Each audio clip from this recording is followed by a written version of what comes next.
2052 सालमा हाम्रो देशको प्रधानमन्त्री शेरबहादुर देउवा हुनुहुन्थ्यो। 2052 सालमा अमेरिकाको राष्ट्रपति बिल क्लिन्टन हुनुहुन्थ्यो। मलाई यो बहुत बिजी राख्छ क्या कुरा। बिल क्लिन्टन 2 कार्यकाल हुनुभयो, 8 वर्ष। त्यहाँबाट डब्लु बुश आउनुभयो, अर्को 8 वर्ष। त्यहाँबाट बाराक ओबामा आउनुभयो, अर्को 8 वर्ष।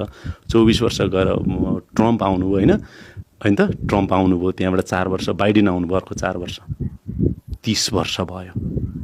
कति फेरिए?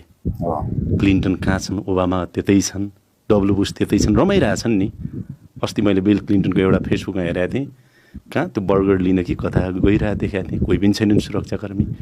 मेरो देशमा, तपाईँको देशमा 52 सालमा प्रधानमन्त्री भएको शेरबहादुर देउवालाई सम्भवतः 83 सालमा फेरि हामी प्रधानमन्त्री बनाउँदैछौँ। अनि यो जस्टिस हो? अनि जनतालाई दिक्क लाग्दैन? अनि फ्रस्ट्रेसन हुँदैन?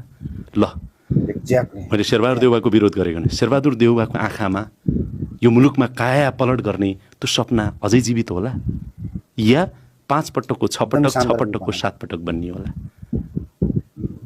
के होला तपाईँ भन्नुहोस् त? त्यसैले यो देशमा एउटा नागरिकले किन भविष्य देख्दैन? जनताले किन भविष्य देख्दैन? तपाईँलाई लिड गर्ने नेतृत्व कहाँ छ? मैले काङ्ग्रेस मात्र होइन, केपी ओली 2051 सालमा गृहमन्त्री हुनुहुन्थ्यो। त्यहाँदेखि यता 70 पछि त यो 1 दशक उहाँ पार्टीको नेतृत्व, प्रधानमन्त्री 3-4 चोटि बन्नुभयो।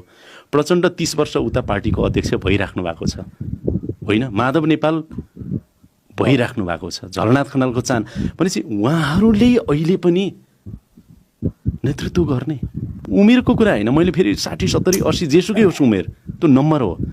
तर उसले यो देशमा राजनीति मार्फत गरेको योगदान कति भन्दा 30-40 वर्ष भइसक्यो। 30-40 वर्षदेखि यो देशमा 48 त पहिला पो राजालाई दोष, 48 देखि यता आइराख्दाखेरि देशमा के कायापलट भयो त? त्यसको जस अबजस लिएर अनि मात्रै म यो